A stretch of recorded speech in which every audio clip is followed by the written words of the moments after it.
Yo, what's going on, everybody? Welcome to the Midweek Report, February 28th, 2024. Man, we got, it's crazy out here. It is crazy in the boxing world right now. We got a lot of stuff that we're, going to try to cover here in this particular Midweek Report. We got a couple of huge topics. We wanted to get, some reactions to what's been going on there at the whole boxing scene, man. It's a wild situation.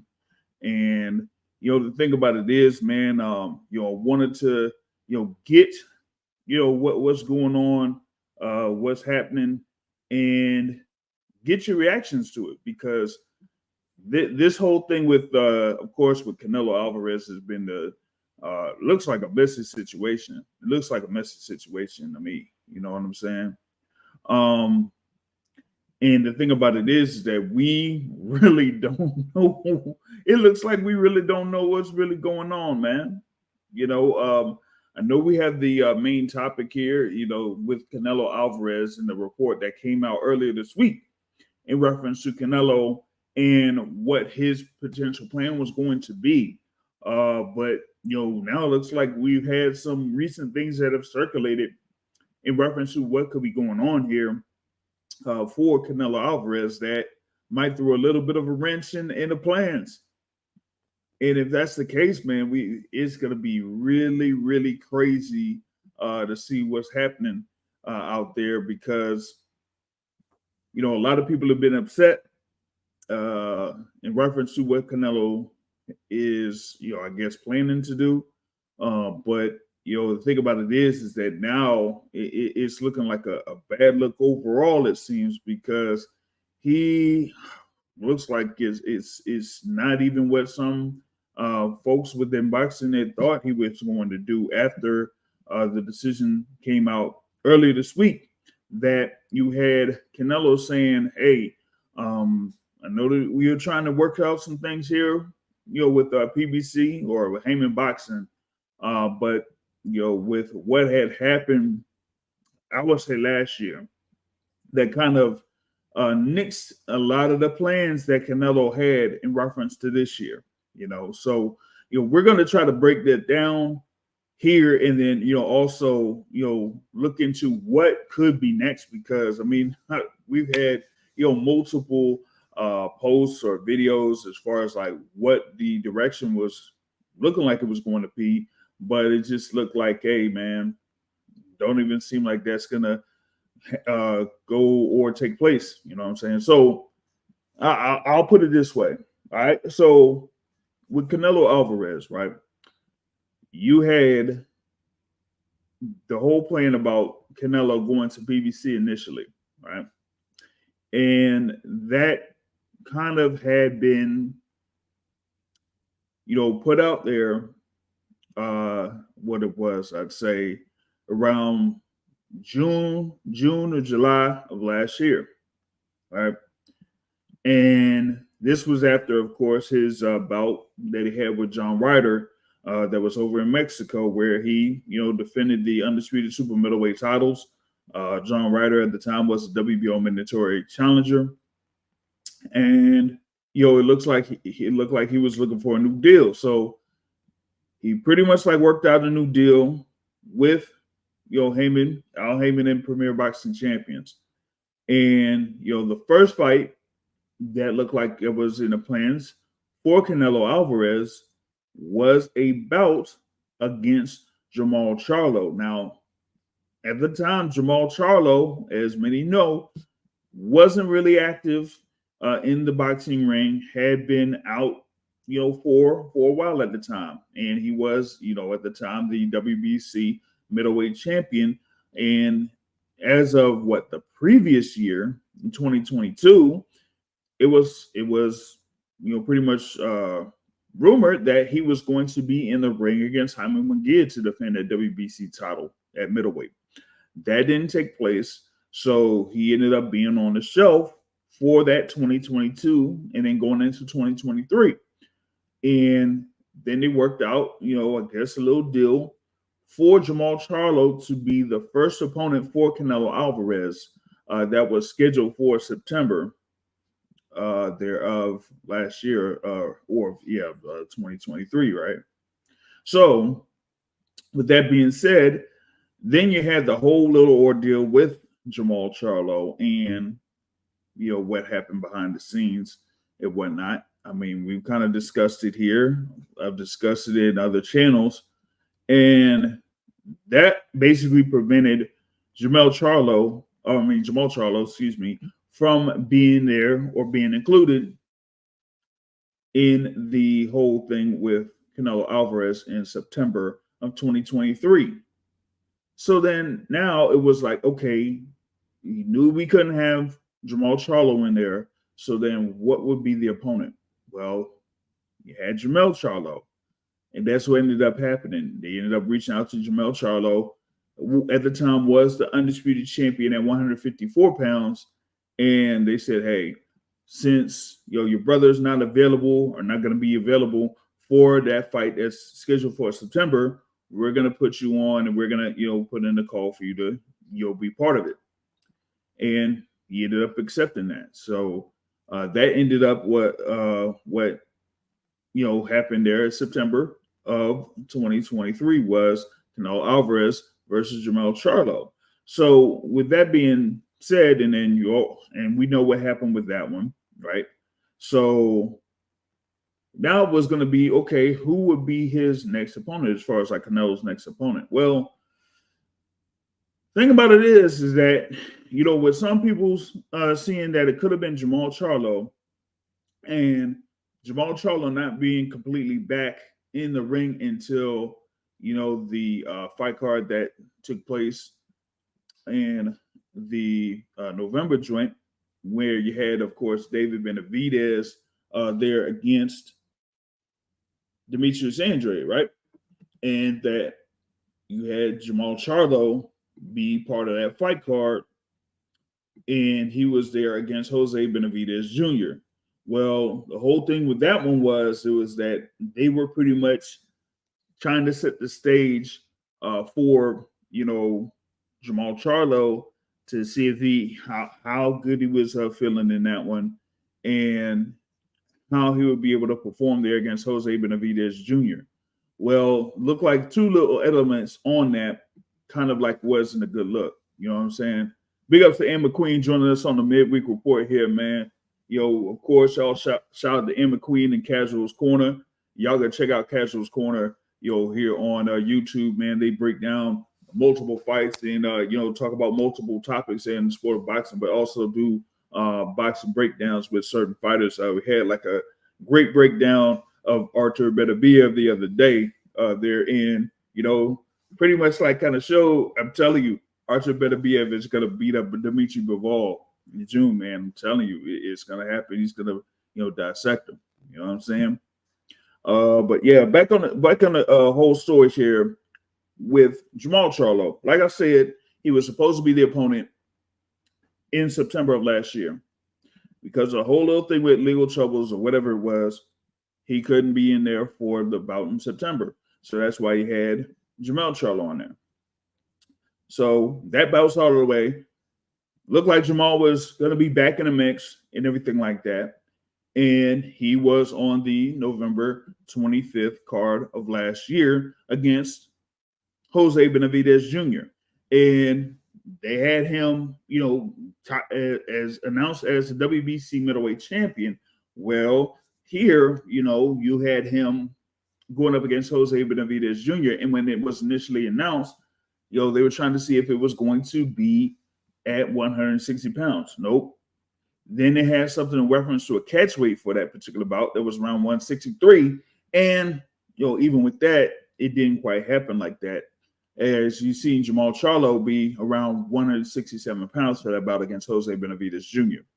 So it was basically, okay, how is it going to look in that bout against Jose Benavidez? And if it looked really good, then maybe you'll have some interest in him facing Canelo Alvarez. That would have been scheduled for this May. Well, it went through the full 10 rounds. No real knockdowns scored. And overall, I don't think like people were really impressed about it. So going into the end of last year, it was like, okay, if Jamal Charlo was going to be the opponent for Canelo Alvarez, how much interest was that going to get? Looked like it wasn't going to be that much, So you had that. Now, the other element that was big that happened last year that affected plans was back in July 29th of last year, you had the undisputed welterweight championship between Errol Spence Jr. and Terrence Crawford. And what happened there was Terrence Crawford not only got the win, but got the win convincingly against Errol Spence Jr., right? So that kind of affected plans for Canelo Alvarez. Why? Because there was some reports circulating that with the Canelo deal that was initially agreed to was that Canelo was planning on facing Jamal Charlo, and then later on down the line, whether it was going to be May of this year or September of this year, it was going to be Errol Spence Jr. Now, with that fight against Terrence Crawford not taking place until July of 2023, that kind of said, what, we're really in a bind here, because not only with Terrence Crawford winning and winning convincingly, then it said, okay, would Terrence Crawford be a potential opponent for Canelo Alvarez? Well, given what happened with that fight in general, and given what many reports that have been said in reference to Terrence Crawford's asking price for multiple fights, it kind of threw things off. Shout out to Matt Gomez here in the building, man. What's going on with you? You know what I'm saying? So yes, Terrence Crawford was able to be the undisputed welterweight champion, but as far as him being a potential opponent for Canelo Alvarez, yeah, that was going to be a tough sell. It was going to be a tough sell.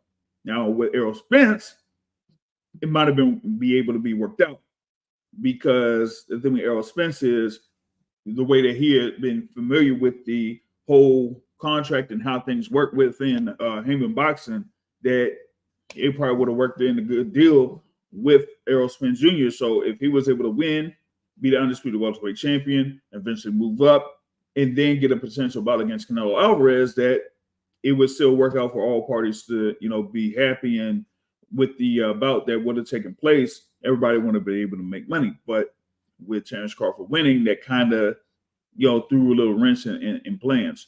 So I'll get to the whole thing with Terrence Crawford a little bit later. So now you got Canelo Alvarez, like I said, as a couple of weeks ago, right? Hey, look, okay. So I could face Jamal Charlo in May. But who would I be able to face in September? Well, I don't know, man. You know what I'm saying? And that was the thing. It was that when you see the report this week, it was like, okay, yeah, he would have been okay with Jamal Charlo, but they proposed David Benavidez to him. And David Benavidez was like, Canelo was like, nah. You know what I'm saying? So there's that. Real quick before I go over the board of it, man. Yeah, Sugar Ray Leonard wants to welterweight, capture the super middleweight crown. Why not Terrence Crawford? Hey, I'm gonna say it's money. I'm gonna say it's money. That's pretty much what I was going to break down a little bit later. Was that with Terrence Crawford kind of like being the winner in that bout last year instead of Errol Spence, that the potential of Terrence Crawford being the opponent for Canelo Alvarez was out there, and that was the thing, and you see like what it was, a couple of weeks ago, a few weeks ago, or last month, that when Terrence Crawford was mentioned to Canelo Alvarez, he was like, no, he's not interested in that, which is it's kind of interesting, because he said like Terrence Crawford would be too small, but at the same time, remember there was a possibility that Errol Spence Jr. would have been an opponent for Canelo Alvarez in September of this year. You know, whether it was, the whole thing with Errol Spence Jr., trying to hold on to being at welterweight so he could have that undisputed welterweight title fight with Terrence Crawford, and maybe it just lapsed and he was just waiting way too long and couldn't hold on to the weight, or it was much tougher for him to get the weight down or whatever it is. Hey, that's whatever. It's on him or what, So think about it is now you got this whole situation where Canelo Alvarez is, one, he's not, quite down with the playing with Jamal Charlo in May and David Benavidez in September. And that's why, you have with David Benavidez, he's looking to be facing Alexander Gvozdyk at light heavyweight, which is crazy because he is the interim WBC super middleweight champion. So why is you going up to light heavyweight for an interim title bout at light heavyweight when you could, stay there at super middleweight and, try to impose a fight with Canelo Alvarez? We haven't had a WBC mandatory defense for super middleweight since Abner Yildirim. Like, come on, what's going on? So that's why I say, what's up with Canelo? You had a WBC mandatory defense against Abner Yildirim, and that whole situation was, crazy in itself because Yildirim shouldn't have been the WBC mandatory in the first place. I think he had like a draw in the fight before he faced Canelo Alvarez. So that's number one. The only other mandatory that Canelo had was against Sean Ryder, WBO mandatory. No, I'm not counting Gennady Golovkin as a mandatory defense. I'm not doing that. No, nah, I can't. So the WBA actually tried to put in Gennady Golovkin as a mandatory defense for the WBA against Canelo Alvarez. That's crazy work. Just being honest, it's crazy work. But back to the whole thing with Canelo, man. I'm like, okay. So if you're not down with facing Jamal Charlo because you would have to, or you would be facing David Benavidez later on down the line, number one, what was your plan with PBC to begin with? As I mentioned, that's what it was looking like. Looked like he was content with facing Charlo brothers, or just Jamal Charlo and Errol Spence Jr. And given that Errol Spence Jr. was at welterweight, what does that tell you? So you were going to have the undisputed super middleweight champion that had already had one fight, at least under the PBC banner, before this whole thing that he was on a 3-fight deal with, against Caleb Plant. But when it came to, a potential bout against David Benavidez, or, a bout that could have been against, maybe David Morrell Jr., nah, like there wasn't anything up in the air for that, So that's why you had what was going out in reference to Canelo Alvarez saying, hey, we're just parting ways with, Heyman Boxing and PBC in reference to these two other fights that were, part of the deal, which it was crazy. It was shocking news to a lot of people. But now, one other thing here that I'm really, really, really surprised about, and this kind of came up at least a few hours ago. Now, because after this whole thing, right? Everybody was saying, oh, well, since, Canelo's leaving PBC, looks like they're going on the zone and everything like that, man. Well, looks like we have some other thing going on, because it looks like Canelo Alvarez really wanted to face Edgar Berlanga next. So of all the super middleweights that are out there, for Canelo to basically say that he wants to face Edgar Berlanga next, that's nasty work. It's nasty work. And what's crazy is he had the whole thing with Edgar Berlanga, right? And, my thing was, Berlanga, he had the fight, of course, with Pedro McCrory, right? And what was nasty about it? Right, is that the day before, whatever it is, the day before the fight or 2 days before the fight, they pretty much made that bout a WBA eliminator bout. That's crazy work. That's crazy work. You know that Edgar Berlanga ain't really a top 10 fighter at super middleweight. You know, Pedro McCrory was mentioned as a top 10 fighter at super middleweight. And for the WBA to kind of like say, hey, man, you know what? We're going to work this over and make this a WBA eliminator bout so that the winner would be the mandatory for the WBA super middleweight title. That's crazy work. And you know, the wildest thing about that is that while that fight was taking place, you had the WBA regular champion there, David Morrell Jr., in attendance. And he was watching that fight with Edgar Berlanga and Pedro McCrory.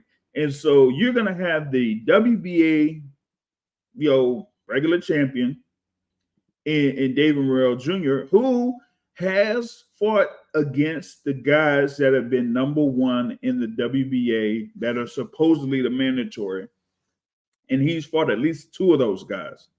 So he's been the one that's been taking care of the mandatory challengers in the WBA, while Canelo has been able to be Canelo or whatever it is at super middleweight while holding the undisputed super middleweight titles, which is crazy work. Crazy work. And with that being said, it's like, what are these sanctioning bodies doing?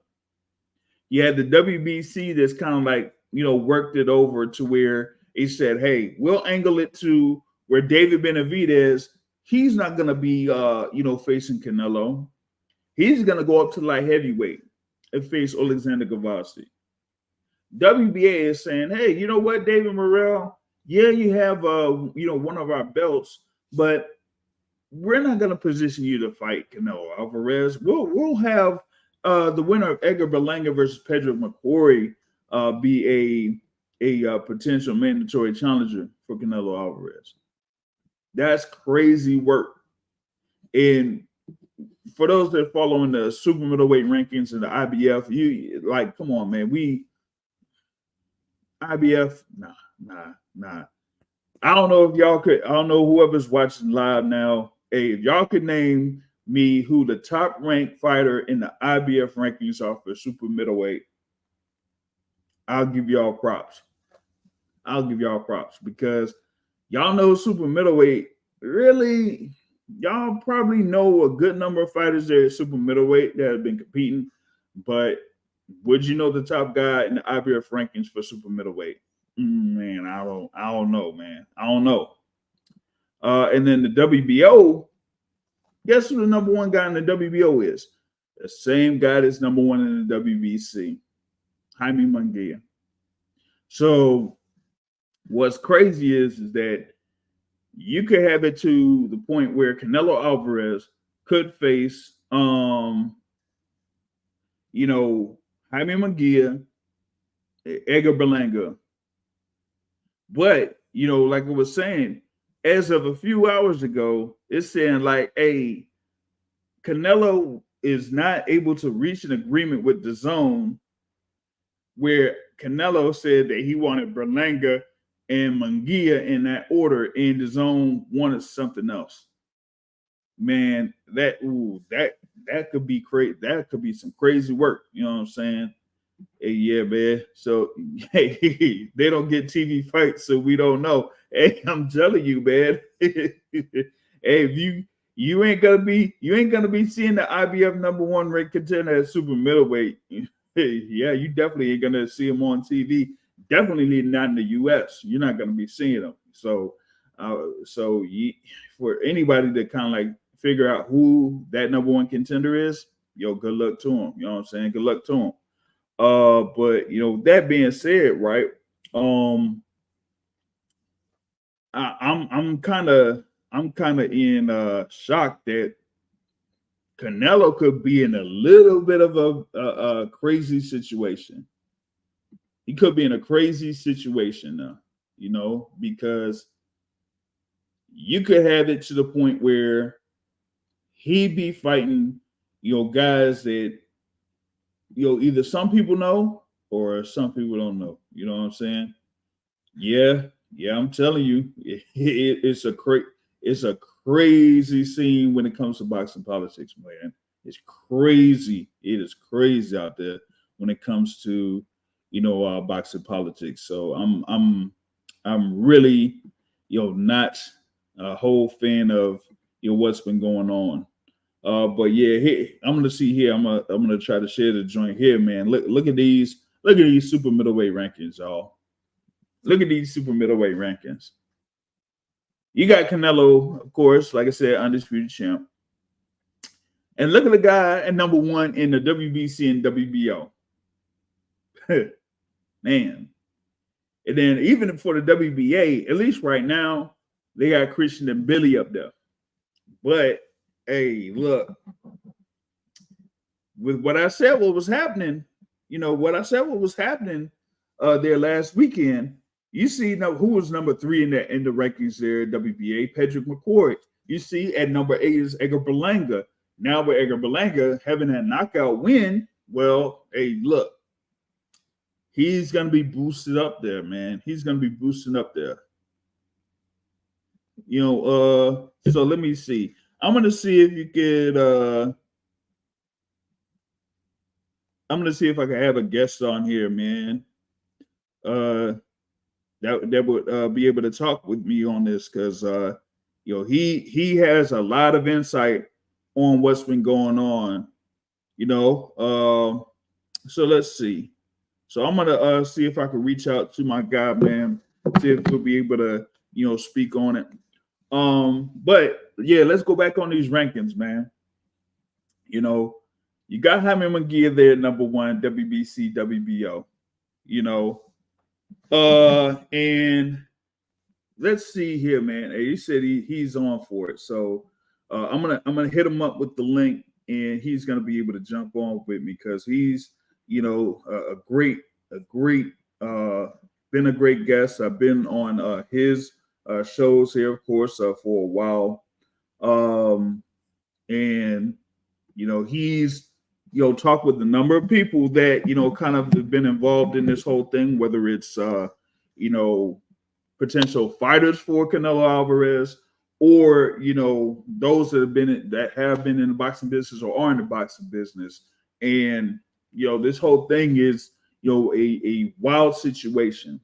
And that with Canelo kind of like pretty much like it's like he's holding the sport hostage. I'm gonna be real. It's like he's holding the sport hostage, y'all. He's holding the sport hostage with all of this because it's like, number one, some people thought that we had something locked up for a fight on Saturday, May 4th in Las Vegas, right? Like I said from a while ago, we thought it was going to be Jamal Charlo. Regardless of what's been happening recently with Jamal Charlo, at least as of, you know, weeks ago, at least as of last month, at least as of December, that's what it looked like the opponent was going to be there for Canelo Alvarez. But now, given what's been reported, or at least that's been out there, that's kind of like been shot down. But I want to see what's up with this whole new thing here that came through in reference to this joint, man, because I'm telling you, the whole thing there with the report about him not being able to reach an agreement with DAZN, yo, that's crazy. That would be crazy work. And you know what? The other thing too is you're saying that Canelo wants Berlanga and Munguia in that order. That's very interesting, especially because Edgar Berlanga is there, 1, and then Jaime Munguia is there, number 2. Now, the thing with Jaime Munguia is out there with Golden Boy Promotions. Wait a minute. Wasn't Canelo under Golden Boy Promotions and they had like a whole little spat that had Canelo Alvarez leave Golden Boy Promotions, which is why he ended up like fighting John Ryder in the one-off and then ended up having to deal with PBC was because of his whole little ordeal with Golden Boy Promotions. So now it's like, okay, he's had the thing with Golden Boy Promotions where he left on some crazy terms. Now it looks like he's parted ways with him Boxing PBC, but at least that was in agreeable terms. So at least it was on good terms in that aspect. So now it's like, okay, where does he go? He's had a couple of fights under Matchroom. Okay, that's cool. You could potentially have a fight here under Matchroom in this sense. What could be next? But really though, like, is that a good look overall? Like we've seen what he's kind of like been asking for as far as like his purse, 35 million and up. 35 million and up is what he's talking about. And the thing about it is like, yeah, you might have seen what happened there against against Jamel Charlo last year. Was that like enough for him to get 35 million? I don't know. So that's why you had like a lot of people having a bad taste in the mouth as far as like what went down with that fight. You didn't really see that much of an effort there with Jamel Charlo. And then, like I said earlier, man, Jamal Charlo coming back in November, having a fight against Jose Benavidez Jr., didn't really, get people excited about a fight between him and Canelo Alvarez, especially since, compared to like a few years ago, even a few years back when, you remember the duel, the doubleheader pay-per-view with the Charlo brothers, when you had, Jamal Charlo facing Sergey Derevianchenko, like they were even mentioning Canelo Alvarez as an opponent for him back then. But at least then people felt like, okay, he's fairly good at that particular time. He, was the, like I said, WBC middleweight champion, defended that title against Sergey Derevianchenko and looked pretty good in that. But that was a couple of years ago. Like a whole lot has changed from a couple of years, of course. So, with that being said, like, hey, now you've seen what happened with him. You've seen, the annex or whatever it is, whether it's inside the ring or outside of the ring. And it's kind of, a fairly disappointing situation and a sad situation because, like I said, I've been on with his trainer, their coach Ronnie Shields. Ronnie Shields, great guy. Been there, with Jamal Charlo from the beginning.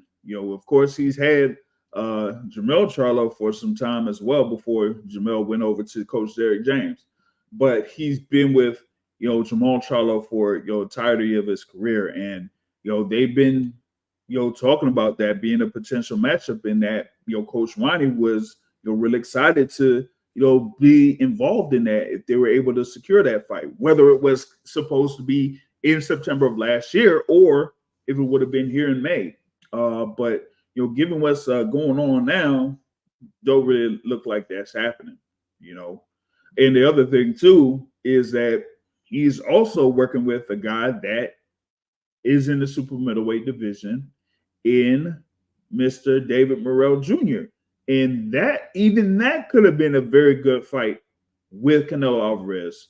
David Morrell Jr., of course, he don't really have that many pro fights, but he is one of the most dangerous fighters out there in the super middleweight division, and he's there as the WBA champion, regular champion, that is. You know what I'm saying? WBA regular champ.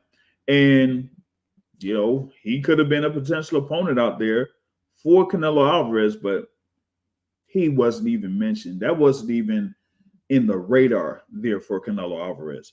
So with that being said, now what options are out there?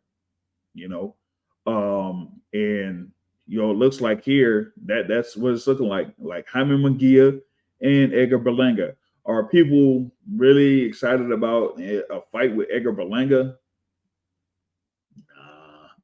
At least I'm not. You know what? I said this a few days ago. I said Berlanga shouldn't be fighting Canelo Alvarez. He's not. He's not at that level. He's not at the level from a skill perspective. He's not at that level from a marketing perspective. There's no point for that. For me, that's the equivalent of Canelo facing a John Ryder. You know,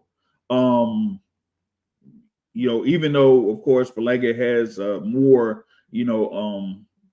what is it like more marketability, so to speak, in comparison to John Ryder, of course. But they're still at the point where they're not top 10 guys basically at super middleweight. So Berlanga's just not the option. He's not really the option there that Canelo should really face. Pretty much said that. And that with Berlanga, he should fight. At least if you see here on the rankings, man, in the WBA, he was there at number 8. Look who's there at number 7.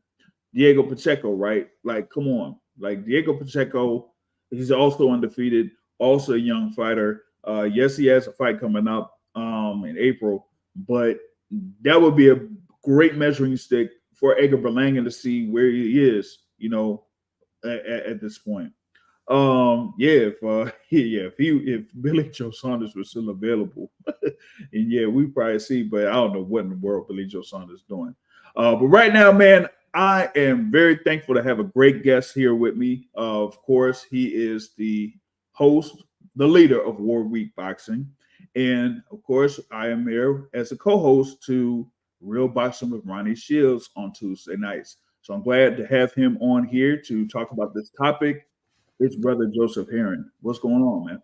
Hey, Brother James, how are you doing? Yeah. Keep fighting the good fight, my friend. I tell you what, you're one of the few and the proud, brother. It's quite discouraging that it seems to be like we seem to be the last of the Mohicans, my friend. Yeah. Going into that real quick, we're part of a transition period. I think, even though it's kind of like been in the works for a while. But it's been a transition period from people that kind of like, cover the sport, like writers, to guys that, fans. Just hold the phone up. Well, yeah, fans. Glorified fans with a camera and a mic. That's camera it. And a mic, and that is basically been what's taken over the quote unquote, news cycle of boxing. So it kind of, dilutes, should make it an understatement, dilutes what's been going on in the boxing world. And that's why you see, of course, what's been going on with actual boxing news sites. And we see what happened with boxing scene. And we see what's going on with the ring. So this has kind of like been the avenue for trying to get out boxing news, but when you get drowned over by pretty much gossip sites, just gonna be real with it, gossip pages or sites or whatever it is, then you don't necessarily get news that you're really supposed to be getting. So now this is the one thing that makes me sick, right? Now you feel the same way. You report. Mm-hmm. You report. Now, obviously, on your podcast, you share your opinion as well. Mm-hmm. But you've been in this business for a decade now. So it's a very experienced one. Yeah. And you separate the lines between fact and opinion very clearly. Mm-hmm. So do I. Now, one thing I cannot stand, and that's is guys today, fans, if they hear something that they don't want to hear, they have a heart attack. And I'm like, look, brother, I already know this to be true. This is for your benefit. I'm just reporting. Mm-hmm. I don't care either way. I'm an unbiased, active member of this business. I have been for 20 years. And if you don't like it, one, that doesn't make it any less true. Two, it doesn't make me a hater. Right. Okay. And so you get idiots, right? Who is a glorified, the only thing that separates them from that poor soul sitting on the intersection with a sign that says we'll work for food is a camera and a mic. Otherwise, they're self-serving and they're just trying to make money. They don't give two shits about the health of the sport, and they don't know enough to really even talk about it. Get this. There are people online that genuinely believe that Canelo is ducking Dave Benavidez. That they truly believe. And these guys will try to stand me up, and I'm like, look, guys, look, ducking is a fan-driven concept. Once again, I've said this 100 times on yours and mine podcast. Ducking is a fan-driven concept that doesn't exist within the business of boxing. Yes, risk versus reward does. And if you really wanted to see that Benavidez-Canelo fight, then damn it, you shouldn't have stole Benavidez versus Andrade. Because 60,000 pay-per-views. Okay, Canelo's looking at that and say, well, see it, that wasn't even as much as the Charlo brothers. And he's like, you know what? Yeah, that's more risk than reward. I could make just as much money fighting anyone, including Hamburger Langa, and probably more fighting Jaime Munguia. Because guys in America that live in this little diehard bubble don't understand what's going on in any other country and who's actually popular to the mainstream and casual demographic. Because Jaime Munguia is a big star in Mexico. That is the biggest money fight he can make outside of Terrence Crawford. And if they think Benavidez is going to break the bank, well, shit. How much did he make in his last pay-per-view? Man, I'm not all too sure about that. 60,000 purchases. 60,000. 62 to be exact. 62,000. But the thing about it is we know how the pay-per-view guarantee thing works. So I know that he probably wouldn't have had much back end off that for sure, But like you said, given the whole popularity aspect, is that, like you said, if folks wanted Canelo Alvarez to fight David Benavidez, then y'all got to be able to support David Benavidez.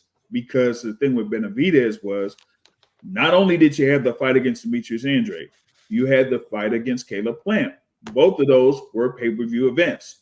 So actually, what ended up happening last year with Benavidez was he was pretty much a test for the business of boxing to say, okay, if he is that marketable, if he is that popular, if this was the guy that they want Canelo to face, okay, let's put him out there as a headliner, as a main event, and see if the fans really support him like that. And also, it was a test. Well, not only for David Benavidez, his level of attraction, right, but also it was a test. The final 3 pay-per-views of the year. It was no coincidence that they all 3 almost exclusively appealed to the diehards exclusively. Okay, so they were like, are these guys even purchasing this? And you can't say, oh, if it's not a good card, we're not going to purchase it. Because how many pay-per-views did Dud of Reckoning sell in America? Right. 70,000. And I'm combining both. 30,000 on one, 40,000 on the other. Both platforms. It stunk. It was a dud. Okay, so this tells me that these guys aren't purchasing shit. So why should Canelo listen to any of them? Yeah. Canelo's going to do what he wants. And if you're a guy like Benavidez and his dad, Jose, if you're talking trash, thinking that that's going to entice him to want to give you a multi-million-dollar payday, a career-high payday, think again. What does he say to a guy who pushes too hard and demands too much? What does he say? Adios. Get the fuck out of here, man. Oh, get the fuck out of here. Get the fuck out of here. Get the fuck out of here. That's it. And you know what? And these fans are completely oblivious to that. Completely oblivious to that. Dude, he can do that again. Look who he did that with. Now, Canelo Alvarez filled 70,000 in Cowboy Stadium. With whom? Billy Joe Saunders. Exactly. Boy, isn't he a household name in the American market? Not at all. So they're trying to insist that, he's not going to make any more money. That's the biggest money fight that he can make with Benavidez. Are you sure about that? Are you sure it's going to appeal to a larger mainstream and casual demographic than Jaime Munguia? Well, no, but it could. But here's the thing. And I'll put that as a comparison. Shout out to Man Gomez with this one, right? So you got Cowboy Stadium, okay? And he originally had that fight with Billy Joe Saunders. Now, yeah, they was able to fill that up. There are certain circumstances behind that. Okay, let's compare that to a fight with David Benavidez or Terrence Crawford. I'll just say this right now. Do we think the price point for tickets for a fight against Benavidez or Terrence Crawford would be anywhere near the same as it would be it was with Billy Joe Saunders? No. So, yeah, while it would be a big fight, would it be able to fill up 7,000 at a different price point? I don't feel it would be. I don't think so. So they're like, you know what?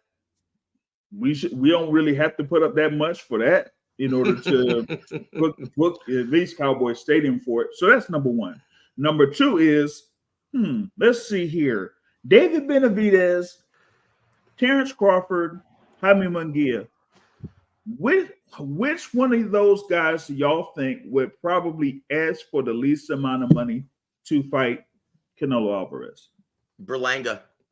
Oh, I'm sorry. You didn't bring him up. Okay. Well, let's just start. Who would be asking and demanding the most? That's TC.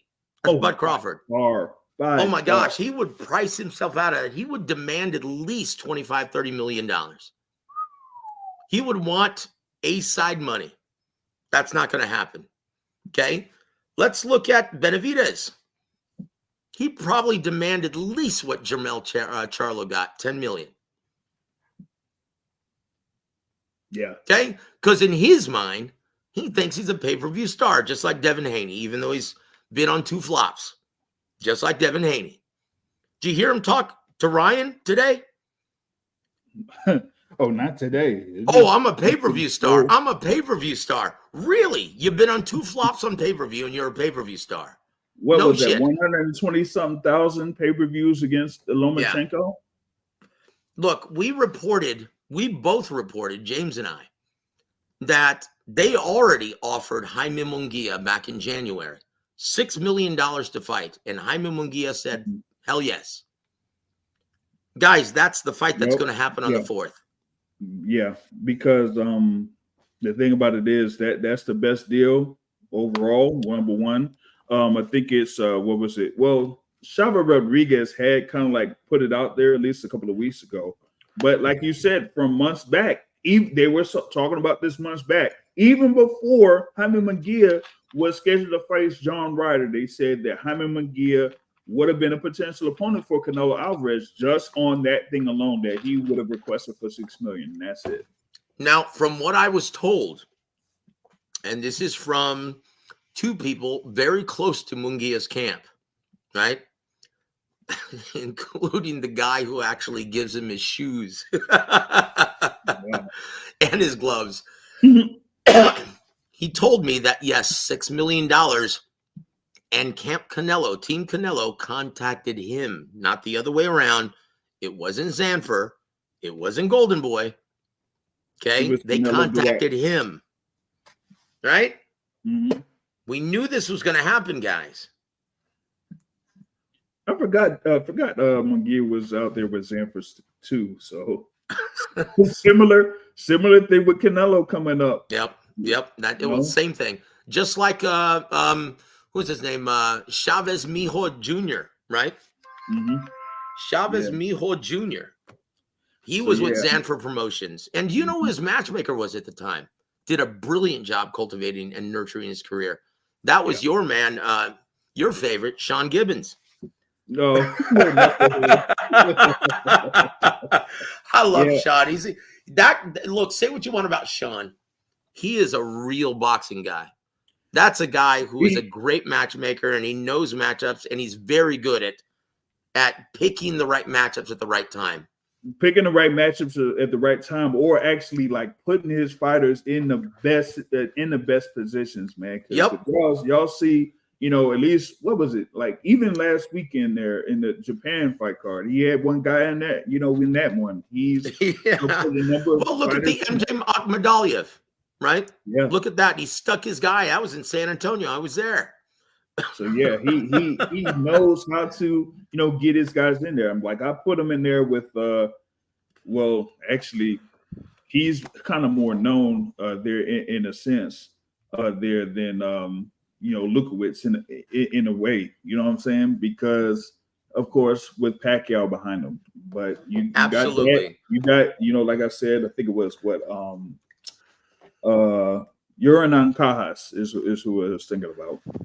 And of course now with, you know, Isaac Cruz now could be fighting for, he could be the WBA champion at 140 pounds. You know, that's crazy. Oh boy.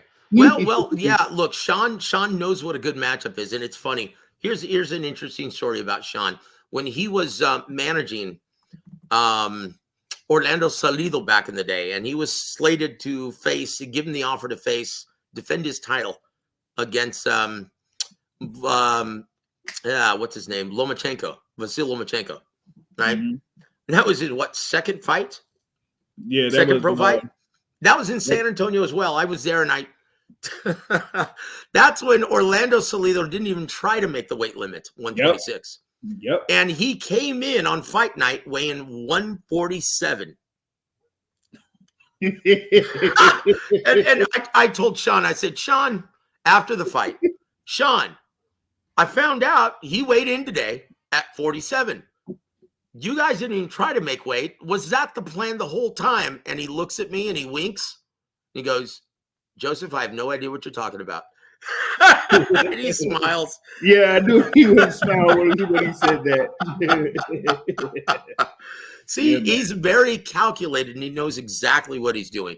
But I will say this, guys, too. Look, just to put your minds at ease. Now, if you're a PBC fan, hold your ears. You're not going to want to hear this. But we're unbiased. We're just very pro-boxing, okay? Understand that. James and I both. We are pro-sport, pro-health of the sport.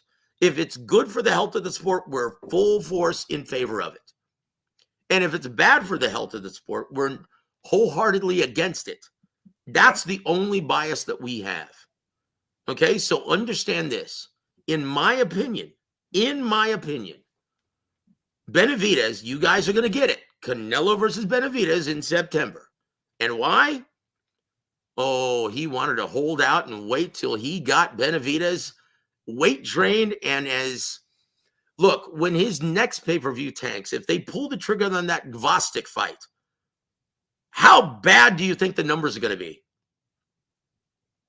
They can't put that on pay-per-view. They Look, they have no choice. It's distribution only. And this is why I'm saying, guys, you need to subscribe. You need to subscribe to these networks because like you look at what's happening to PBC right now. Guys, that may be the future of boxing in the American market, period. Overall, where the only time you see events are going to be on pay-per-view exclusively. And why? Because since the demise and since Showtime yanked their investment from the American market, from Showtime, guess what? Everyone in DAZN, Disney, they are both pulling out the magnifying glass and looking at their investment in boxing as well. And the ratings have been horrendous. DAZN started this year with less than 300,000 subscribers. Okay, think about this. If they're doing so well, why did they jack the price up of their subscriptions at $25 or $26 a month and they still charge you for pay-per-views, putting on guys like Haney-Ryan on pay-per-view. On pay-per-view. Why do you think that is? Garcia on pay-per-view, man. Like, why do you think that is? Do you think that's because they're flourishing? No. And then you look at ESPN. The last 2 events that they've had on Thursday have been abysmal. It's almost like boxing is doomed for failure in the American market because we can't get any luck. Nope. And the thing about it is too, like like I was saying, and this kind of like is part of what we do here is we cover the sport, right? And for y'all that are just jumping in or whatever it is, and if you missed it or whatever, we got fights coming up on ESPN Plus, and this is going to be subscribe, don't steal the thing with ESPN Plus and ESPN. And the thing about it is that these are basically the dates where they're really going to be looking at like a ESPN, like when they had the whole thing with Shockey Foster and Abraham Nova, the other weekend, they're looking at that because they're like saying, you know what, this is kind of a quote unquote downtime in sports overall. Yep. Football, not going. Let me ask you something, James. Hold on real quick. Right. Let me ask you something, brother. Mm-hmm. When does March Madness end? That is the first Monday, usually the first Monday in April. Okay. So how do you think that Premier Boxing Champions event is going to do on the 30th? On the 30th, that's going to be the Sunday of that, I mean, yeah. But yeah. we already were saying that because of what the main event was. Because look. Let's go back to the Benavidez thing. I didn't finish. Yeah. Because Gvozdyk, that's going to tank. That means financially, he's going to have his way with Benavidez. He's going to not only short ball him, like low ball him, he's also going to have his way and be able to put a rehydration clause on his ass. And this guy has been killing himself for the past 3 years to make that weight. Why do you think he hired Memo? Because he's friends with him? No. Because he's been struggling to make that weight for already several years now. Why do you think he lost the belt once? Yep. Okay? We don't want to talk about the other one, Yayo, but hey, it is what it is. So guys, rest assured, it's going to happen, but they want him to make 175, and then they want him to melt down to 168 and put a rehydration clause on his ass. And they're going to lowball him because his pay-per-view is going to tank. So guys, don't worry. You're going to see it. It may not be under the conditions that you wanted, but guess what? You're still going to get it. So hey, don't be so gloom and doom. Shout out to Jonathan Lamborena to ask this question. But hey, this is the whole little workings of what's been going on. Said, do you think it's fair that Benavidez automatically got jumped into an interim fight when he wasn't ranked anywhere in the top 10 in any sanctioning body? I mean, I guess you have some standing as the WBC interim super middleweight champion. So that in my opinion, James, that Gvozdyk fight. Now, look, I just spoke with Sugar about this one. Now, remember, he's the guy who sent poor Adonis into retirement. Yeah. Right. And his only loss is to a badass like Beterbiev, which is there's no shame in that. Right. Oh. He's a well-preserved, deep amateur pedigree, a former top 10 pound for pound guy. And Benavidez is picking on that guy who brings nothing financially to the table. Now, in my opinion, this may seem kind of screwy, James. Now, listen to this. In my opinion, he would be better off going head-to-head with David Morrell Jr., the most athletic fighter in boxing right now, but a lot like J-Rock. You remember all the buzz J-Rock had when he was fighting Charlo? Okay, what happened? Found out that he didn't really have the kind of world-class chin that they thought. Don Chargan taught me this a long time ago. Hey, don't get too high on a prospect until you find out how well he can take a punch. Have we ever seen David Morrell Jr.'s beard tested? I would roll the bones. I would roll the bones because we all know that Gvozdyk doesn't have a terrible chin. Right. Okay, he was able to beat Adonis Stevenson. How many punchers at that time could punch like Adonis? And the thing with Beterbiev too, that was a pretty good scrap until he ended up. Gvozdyk was winning that fight on all three judges' scorecards at the time of the stoppage. Okay, so if I'm Benavidez, I'm going to roll the bones because right now he's got more juice. That's a bigger money fight. More people would be interested in it. Am I wrong in that assessment? No, not at all. I mean, I seen Gvozdyk in his last fight that was part of that Canelo, Mel Charlo card. And the thing about it is that was like his third fight of 2023 after having that layoff, so it looked like he was getting in the groove of things and stuff like that. And for me, the more fights that, an opponent has, the more trouble you might have because they're back in the gym, they're in the ring, back. So let me ask you something. Do you think Gvozdyk would be a walk in the park for Benavidez, or do you give Gvozdyk a chance to pull off the major upset? I would say that I don't give him. Well, I give him a little bit of a shot to pull off the upset, given that Benavidez is going to be up there at 175. With that footwork, former world with champion. that footwork. Hey, how many rounds did Andrade actually win? A guy who was fighting on rubbery legs. Right. How many rounds did Andrade win in the first half of the fight? I don't think they gave him any, didn't they? Well, on my scorecard unofficially, I gave him the first three. Gvozdyk. I thought he did very well in the first. Gvozdyk is a natural 75-pounder, deep amateur background. Comes from the same pedigree as Vasyl Lomachenko and Alexander Usyk. Mm-hmm. Okay, in my opinion, Benavidez is pissing up the wrong tree. He is better off rolling the bones, testing the chin, and testing the metal of the unproven, at least professionally, Dave Morrell Jr. And that's worth more money. Yeah, it sure is. This is a stupid miscalculation from David Benavidez, and he runs the risk of souring his big Canelo payday and opportunity.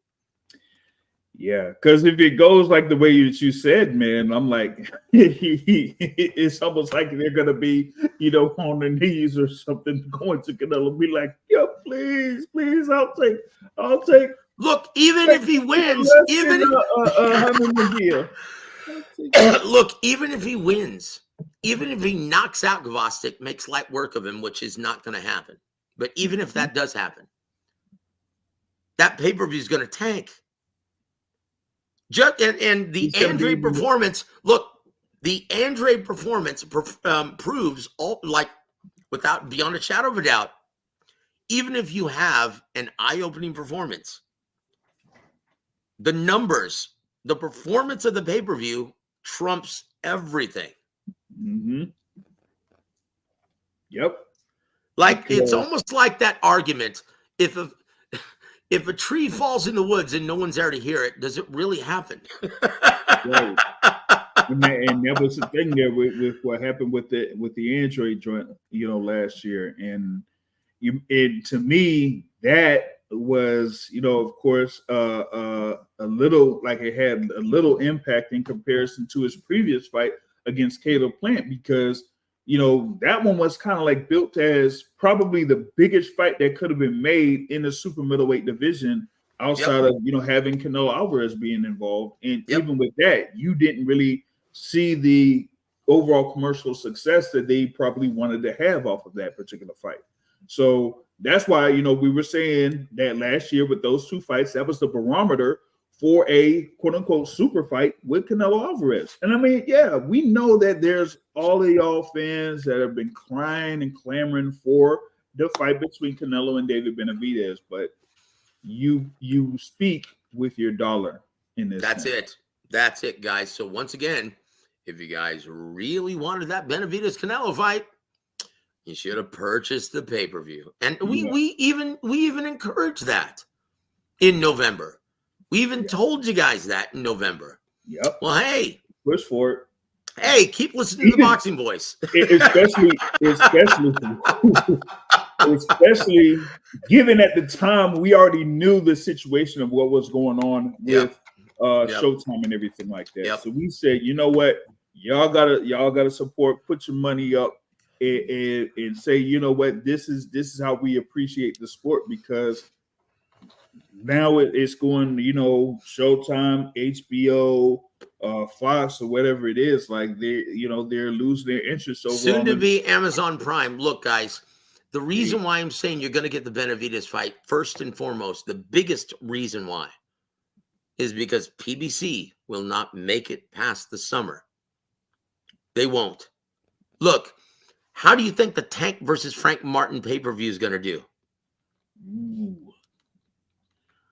This is the one that it's going to break Amazon's partnership with PBC. When this flops, they're going to say, you know what? This isn't what we bargained for. They're not going to make it to the fall or winter. Tank versus Frank Martin is a diehard fight. Yeah, Tank has a bunch of juice, but guys, quality of opposition matters. Without an attractive B-side, it's not going to do good numbers. Look, Frank Martin, as talented as he is, and in my opinion, would prove to be and will prove to be, if this fight goes through, Tank Davis's toughest assignment to date. This is a very good fight. Very good matchup. I love it. Absolutely. Frank Martin's a badass. Now, most people don't realize he's got a Golden Gloves victory over Virgil Ortiz at 141. Okay, even knocking him down at the Golden Gloves Championships. That's how talented Frank Martin is. Okay? But that makes no difference when you're talking about pay-per-view sales. Like, I'll be shocked if it gets over 120,000 purchases. And that will not work at all in any sense. With as much money as Tank Davis is expecting because of the Ryan Garcia success. He was demanding $30 million, dude. Why do you think they chose Frank Martin? A guy who couldn't sell out my living room on a Saturday night. Why do you think they chose him? Because he's the most cost-effective, considering how good he is. He's the most cost-effective opponent that we could find because of the hefty price tag that's right now. This is the worst possible time to negotiate with Tank Davis because he's coming off the biggest pay-per-view since Canelo Golovkin 2. Yeah. Remember, guys, that's bigger than Wilder Fury 3. That's bigger than, of course, Crawford versus Spence, or most of the other big events that y'all could have thought of. That particular event was bigger than that, on all fronts. And because of it, now it's like, Tank is kind of using that or setting that as the bar for his whole pay scale, which from a business perspective, I'm gonna be straight up, that's not good. Let me ask you something, James. Are you sick of now fans on Twitter, fans within the YTBC, whatever the hell that means these days? Are you sick of these guys actually saying, the reason why we don't pay for pay-per-views, we're not getting the fights that we want? Okay, hold on. Over the last 2 years, we've gotten 5 events, 5 title fights for undisputed supremacy. No, I'm sorry, 6 for undisputed supremacy, right? And we're about to get 2 more with Beterbiev and Bivol, as well as Fury versus Usyk. So does that sound like we're not getting the fights that we want? 2023 alone gave us multiple fights that we pretty much wanted, just on that alone. Yep. The Crawford Spence, the Inoue versus Fulton, the like I said, the Benavidez versus Plant, the Haney versus Lomachenko. Yep. You know, No. Here's another case in point, and this is once again, these networks and promoters aren't disinterested bystanders. 2 weeks prior to Haney Lomachenko, what event took place? Wait a minute. Ryan versus Tank. Tank And what were diehards saying about this? Oh, this isn't even for a belt. This isn't even a real fight. This is at a 136 catchweight. This is bullshit. I'm not going to pay for it. And what happened? How did it do? Listen. And they said, even before that fight, folks should have known how much attention that particular fight got when other organizations within boxing, whether it's promotions or whatever, scheduled events around that particular weekend. Well, diehards seem to think that their opinion matters most, and this is my point. So they said, no, I'm going to pay for the real fight. Really? Okay, 2 weeks later, Haney Lomachenko happens. How'd that do? Not only was it at what 100 and what I said 125 initially, but it's not just that. Is that you're comparing a fight between Tank and Ryan at T-Mobile Arena in comparison to Haney and Lomachenko at MGM Grand Garden Arena. Yep. Come on. So how'd that do? It sold about 10% of the Tank Ryan. And here's the other thing. But I'll go even further. Let's hear it. I was mentioning the whole thing with the Tank and Ryan was that they surrounded all pretty much other events around that, including the supposed press conference that was supposed to happen between Adrian Broner and what was it? The no-show.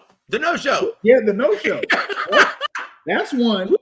And then two, that's when a certain fighter by the name of Devin Haney scheduled a workout at Top Ranks Gym during that fight week. Yep. How many people showed up? Oh, for that workout? Oh, yeah. You had a whole lot of media people in there. And there it is. But how many people bought it? Now, once again, that spoke volumes. So immediately following the fight, everyone was screaming robbery about the Haney Lomachenko affair. Right? Mm-hmm. So how come it only did 120,000 pay-per-view sales? Why? Why? Everyone saw it. Everyone screamed robbery. How did that happen? Is it magic, James? No. Okay, so once again, if you're Canelo, do you even give two shits about what the diehard fans are saying right now? And there it is, guys. There it is. Put your money where your mouth is, cabrons. And we're talking about boxing fans and quote unquote diehard boxing fans, because this is a great segue into, as we mentioned, a fighter in Brian Garcia, right? And as of yesterday, you at least had one press conference between him and Devin Haney. And at least from what I saw, from when it happened live up until now, the amount of views that I've seen on different channels, whether it's his own boxing, Matchroom, Golden Boy, they're very high. The amount of engagement coming off of that, very high. So even though it's going to be on, April 20th,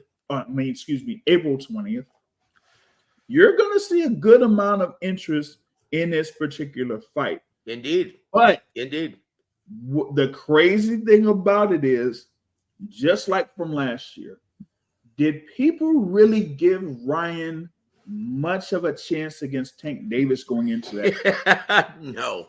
Hell no. No. Do they give him much of a chance against Devin Haney on April 20th? No. Hell no. But look, but at least we got a knockout in the Tank Davis fight. Are we going to not get a knockout in this one? No. And that's an emphatic no. Oh, good. No. But the crazy part about it is that there are going to be a good amount of people that will be watching that fight. Indeed. Indeed. And I tell you what. So here's what, if I'm a PR guy and I'm still doing PR, and if I'm Haney's PR guy, I'm saying, you know what, brother? I respect your religious beliefs, but shut the F up regarding do not, in this social climate and in an election year, do not talk about your religious war or your religious beef with Ryan Garcia, the Roman Catholic. Don't do it. Do not do it. That's going to turn people off from this event. You're an idiot if you do that. In this social climate, really?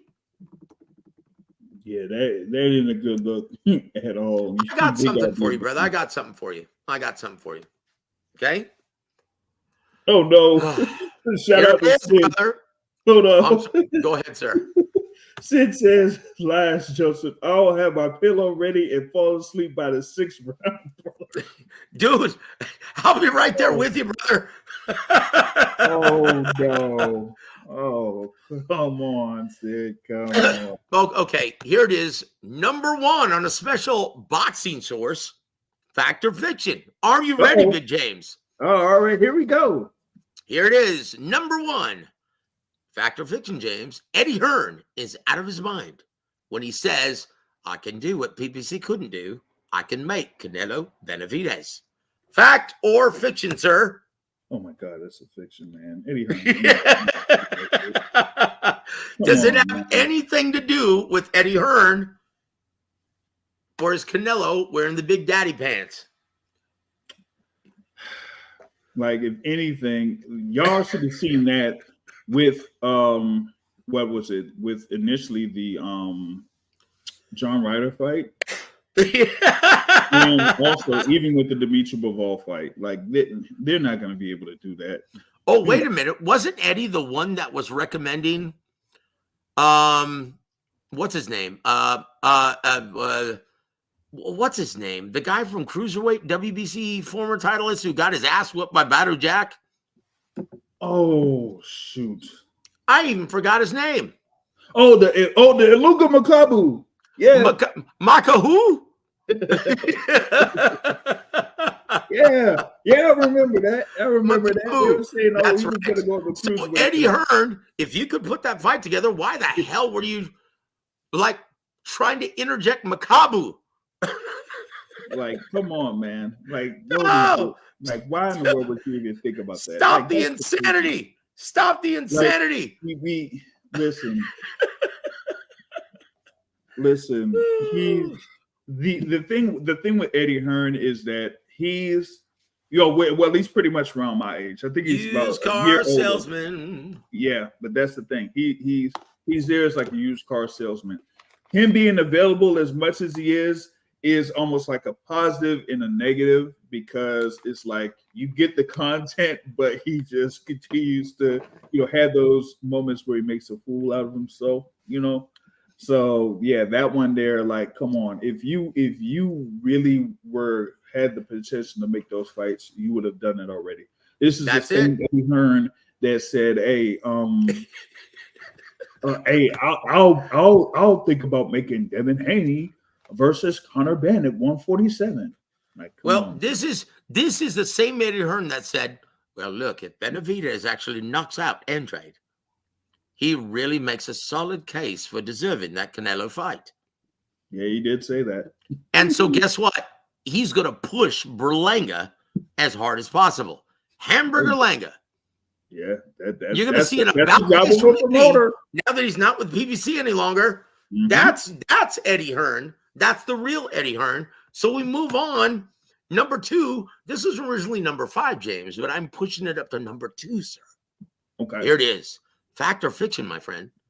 Terrence Crawford. I'm going to do my Max Kellerman voice, right? Okay. Terrence Crawford will be rooting hard for Tim Tszyu to win on March 30th, because if he doesn't, Bud Crawford may be on the shelf or in retirement for 2024. Fact or fiction? Oh, that is a fact. That is a fact. I'm telling you. And like I said, for y'all that's been on, very thankful for y'all to be on here live. But I said this earlier in reference to Terrence Crawford. That and even what was it? Adam Abramowitz of what is it? Saturday Night Boxing. SM Boxing kind of like said this. He said that, what Terrence Crawford did on July 29th had a big ramifications on what's been going on here in the boxing But scene. it's slowly dissipating. But the thing about it was that, okay, you had that event, but the thing was, Errol Spence was supposed to be the guy to come out of there and be the undisputed welterweight champion. Right. But this is something that I was kind of putting it out there from a while back. Some folks were saying that maybe Errol Spence was going to be the fighter that Canelo Alvarez was going to be up against in September of 2024 because it would be a big event. One. And two, the thing with Errol Spence that's different than Terrence Crawford is, he really doesn't push for having a whole lot of money up front off the rip. Or at least he makes it to where it's somewhat profitable for his fights to take place. Not the case with Terrence Crawford. That's this is the first run. And that was the thing. Run number one with Terrence Crawford under Premier Boxing Champions. And he asked for as much as he asked for in a fight against Errol Spence Jr. that didn't do as well as they thought it would do. That's number one. And then number two is that with Terrence Crawford is that he's going to demand it again regardless of the opponent. So whether it's going to be a Canelo Alvarez or a Tim Tszyu, he's going to still, request for that. But you should have seen the test run when he had to fight against David Evanesian, that he is not really the overall. Look, to Bud's defense, he wasn't on Good Morning America before the Spence fight. He was afterwards. He's become a mainstream commodity, but does he have the kind of juice that Canelo does? No. Okay? So his success is going to be greatly determined by quality of opposition. And look, let's just face it. The only real money that he's going to be able to make or demand is going to be in Australia if Tim Tszyu beats that ass. And that's, in my opinion, okay, and this is a very unorthodox opinion. I think Keith Thurman's actually going to win this fight. That's interesting. That's interesting. I heard that from who was it? I think it was it Elijah Garcia or it was like someone off of the PBC podcast that was a guest on the PBC podcast. Look. Here's my reasoning, my friend. Everyone thinks that Keith Thurman is being a lamb to the slaughter. I'm like, okay, has anyone ever stopped Keith Thurman? Keith Thurman, he's 147, moving up to 54. He's already competed at junior middleweight. He whooped that ass against Carlos Quintana at junior middleweight.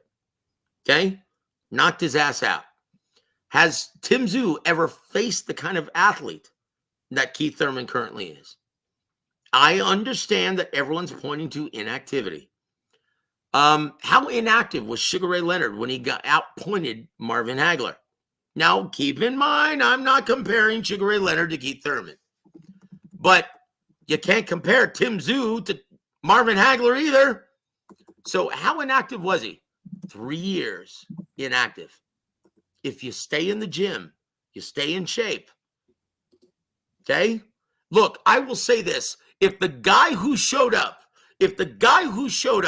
that beat that ass against my brother, Mario Barrios, and I'm still in mourning for that because Mario Barrios is a dear friend of mine, his entire family. But look, if that guy shows up to the Tim Tszyu fight, Tim Tszyu is in for a fight. Yeah, he is.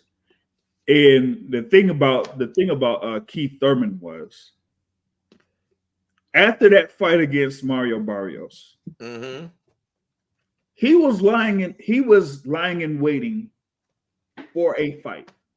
And he's been in the gym.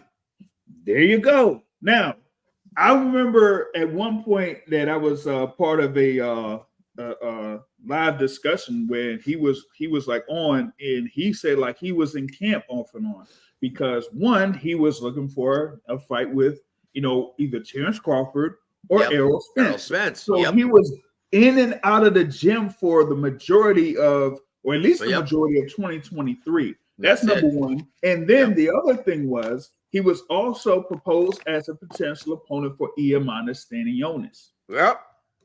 So he had been waiting to say, okay, who am I going to get the call for in order to have a fight? So, and if y'all seen, I don't know if y'all seen like with the thing, I know that they had the initial press conference, but they had the photo shoot or whatever it is.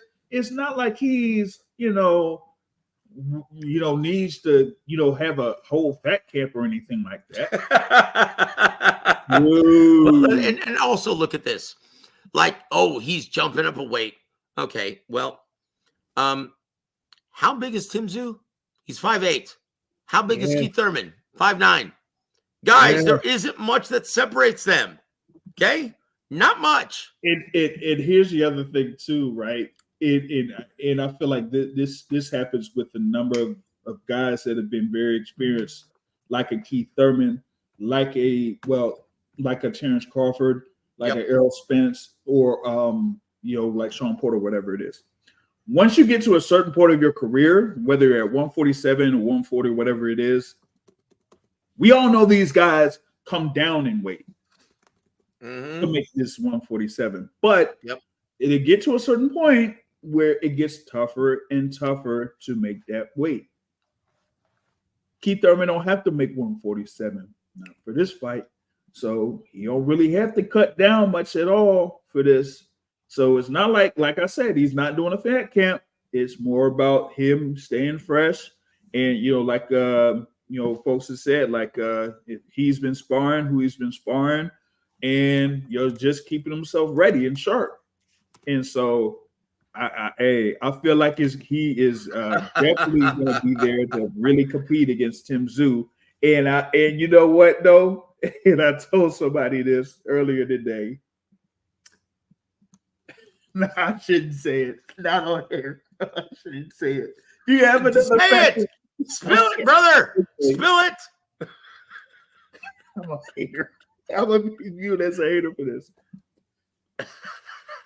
I root for Keith Thurman to win this fight. And there it is. And there it is. We already knew it. We already knew it, brother. I know. Hey, listen, I know I got my guy. Look. In America. Oh. No, you're looking at the health of the sport, brother. Because look, if Keith Thurman pulls off the improbable upset, improbable to some, most, I'll say, if he pulls off the improbable upset to most, that's going to make a much bigger option for Terrence Crawford. And I tell you what, all this bullshit, Terrence Crawford's leaving PBC. No. That is a big money fight for PBC. So you guys, if you want to see boxing in America thrive, hey, let's root for Keith Thurman too. Pull out the pom-poms, baby. America, USA.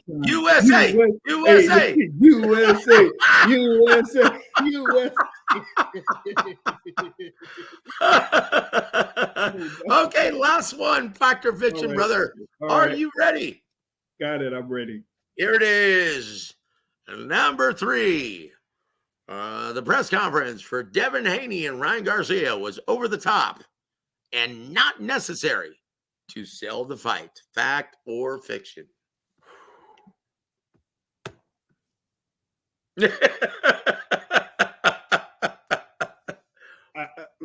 It's a fact to me. Oh boy! And the reason being is that, all you got to do is just tell them about the history between these two fighters, That should be enough for this. Yep. Like what it was. I'll go back to many years back. Vernon the Viper Forrest and Sugar Shane Mosley. Boom. You know, Ronnie Shields in the corner. Yeah. And you know, of course, they had their past in the amateurs, and you know, we've seen how good they were as a pro coming up to that point. You know, you had Sugar Shane, one of the baddest fighters out there. You had Vernon the Viper Forrest as a very good fighter, but not as known, of course, as Shane Mosley.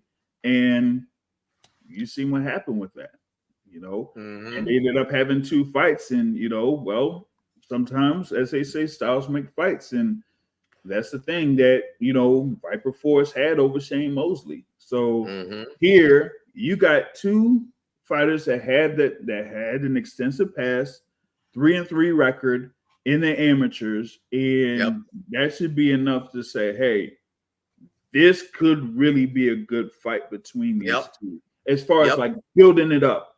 Now, let me ask you something, James. Let me ask you something, brother. Do you remember Vargas versus Trinidad? Ooh. Do you remember De La Hoya versus Corte? Oh yeah.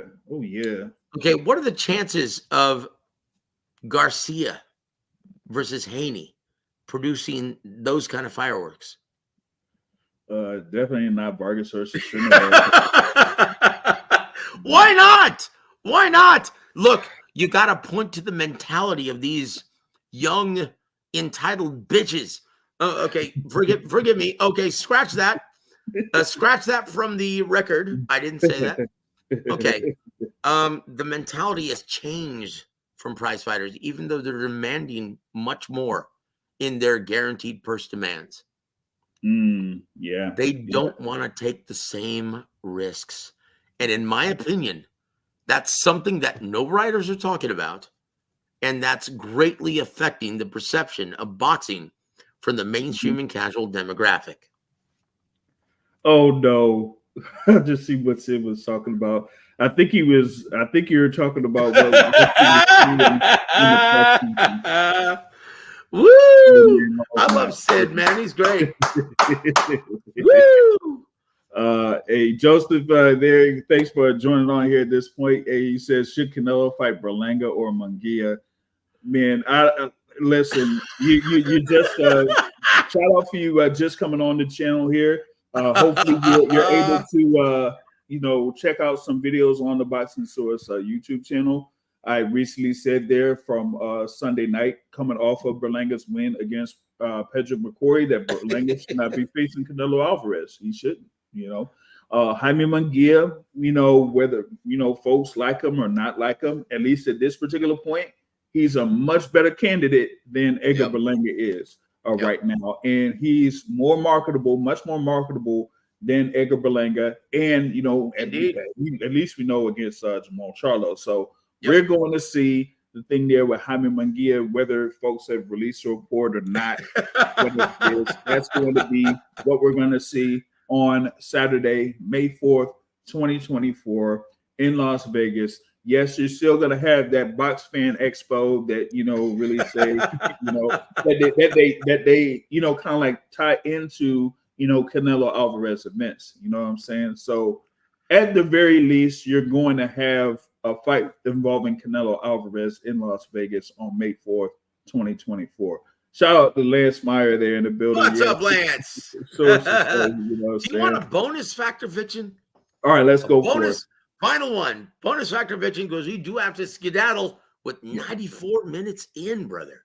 Yeah. Here it is. Factor Vichin, the promotion for Joshua Ngannou has been great, but it will not affect pay-per-view buys because it's on a Friday. Factor Vichin. That's an absolute fact. Dude, that means everyone has to take off and schedule their fight party at noon on Friday.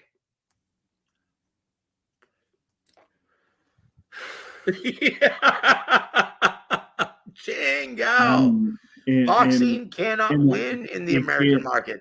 it gets into its own way. Like actually it was like the last couple of promotional things that they've had.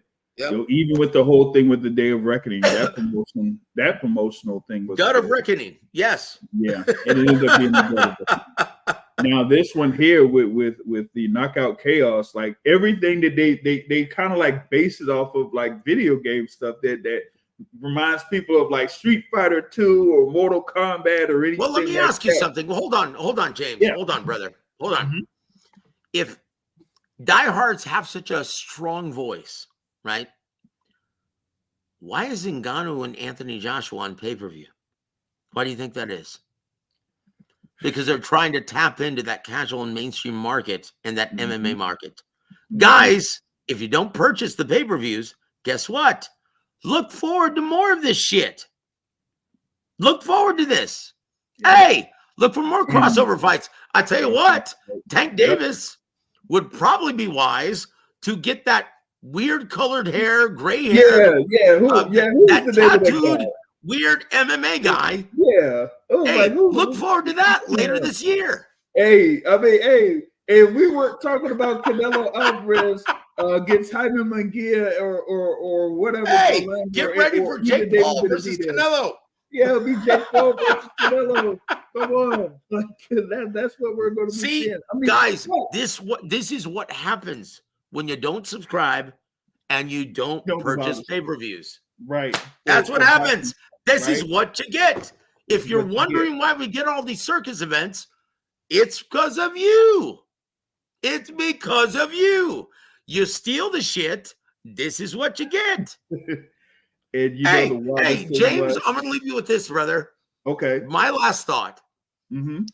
Since when is a consumer or since when is a shoplifter considered a consumer?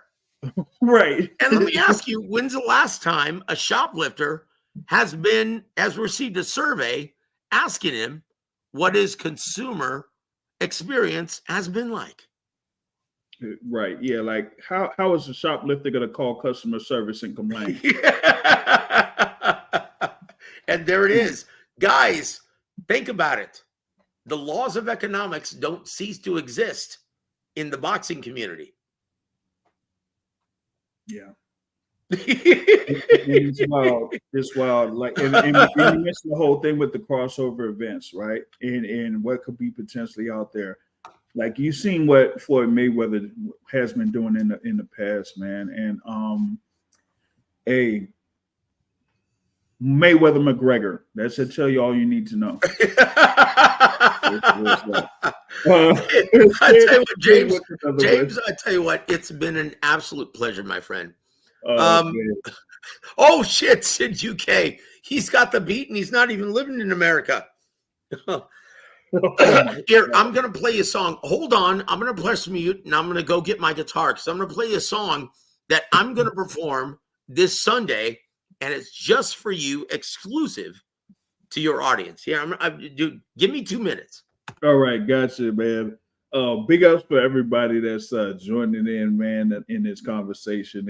And like I was saying, Canelo, really don't have much of an idea of what's going on with him. Unless, like I said, Jaime Munguia, he looks like he won $6 million. They're like, hey, $6 million, okay, cool. So we could be seeing that for May 4th, 2024 in Las Vegas. Look forward to that. And after that, maybe Benavidez says, you know what, I'm, going to bow down to your demands. And yeah, ProBox TV is going down right now. I think they have, what was it? Man, I had the main event that was pulled up here before Joe comes back on here for his special. Justin Paldo versus Miguel Madueno. So you do have that. And hopefully I'm able to catch one of those ProBox TV events next month. I'll see. I got to check their schedule there because I could be in. I'm back, brother, but I just have to tune my guitar. So as you were, my friend, I'll be on in just a second. All right, cool. So I'm going to see here if I got to see if they have these future, events here, man, because I know that they got something for March 13th over there in that area. Just got to see if they got something later on down the line. Yeah, March 27th. Hopefully, I'll make that March 27th event in Plant City, man. But yeah, March 13th, I won't be able to make that. But March 27th, there on ProBox TV. Yeah, I'll see about making that over there in Plant City, Florida, for those ProBox cars, man. So yeah. That's probably the thing there, man. But yeah, I'm gonna be checking out the tail end of ProBox TV. They've been having some very good cards, very good fights over there, over the course of their time, having the events at the ProBox Event Center in Plant City, Florida.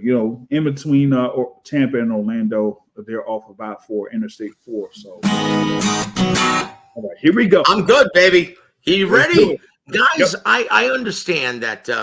Look, I'm going to be playing March 3rd, Sunday night, opening up for Michael Graves, former lead singer of the Misfits. He's the guy who took over after Glenn Danzig left the band, right? And so it's an acoustic show. And so this is going to be all acoustic. And I wanted to debut because I know he's been getting a lot of slack. And so this is my song for an appreciation of our current president. Is an ode to Joe Biden. Are you ready? Uh-oh. All right, I'm ready. Here goes.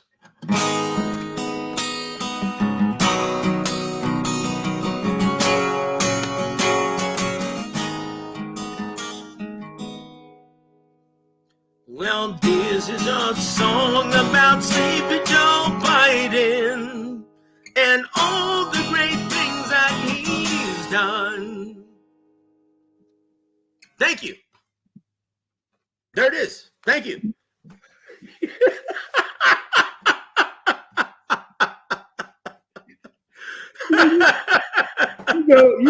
You know what? I was thinking how you did that. I was like, I would have been rolling if you would have been like, in all the great things that he's done.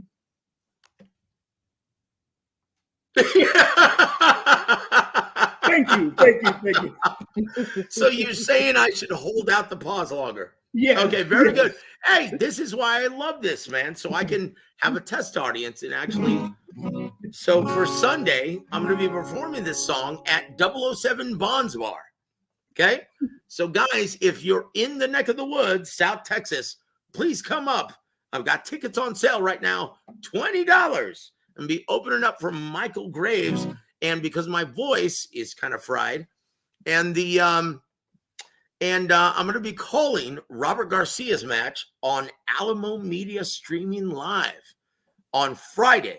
Tomorrow's the weigh-in. If you're in South Texas, come out to the Gomez Law Firm, and we're going to be holding the official weigh-in there. I'm going to bring my guitar. I'm going to be playing 5 or 6 songs with the band in attendance, E7. And then the Sunday right after, I'm going to be performing, opening up for Michael Graves and me and my son, a full acoustic set. Tickets are on sale right now. And there it is.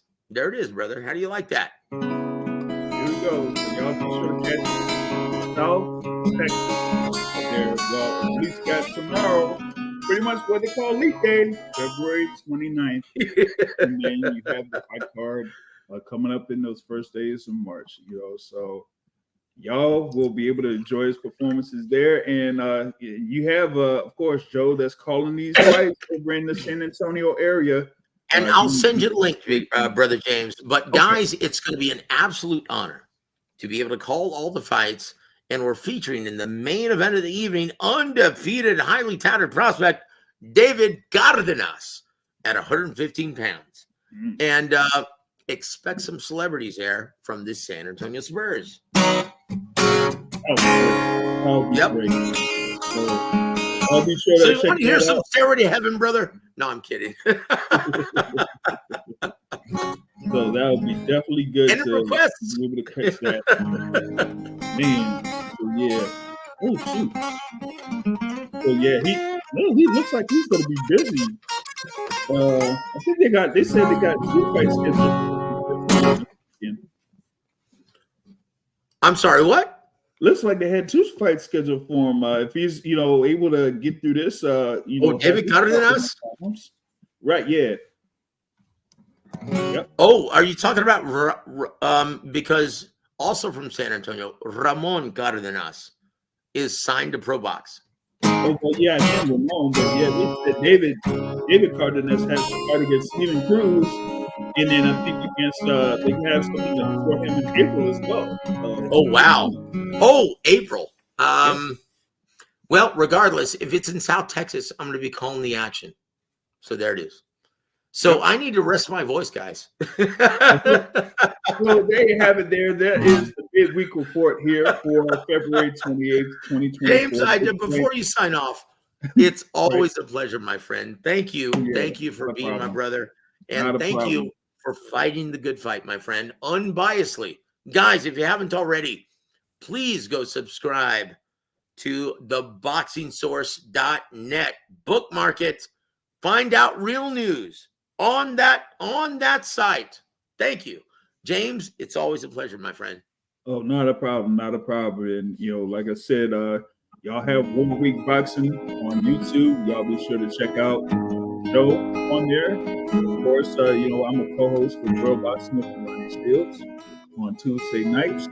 And he features other guests on the 1 Week Boxing. And also, has conversations with, other guys covering the sport as well. How we should look at the appearance of World Week Boxing. And with that being said, that's the midweek report, guys.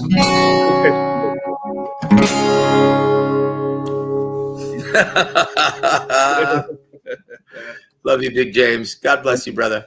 No problem.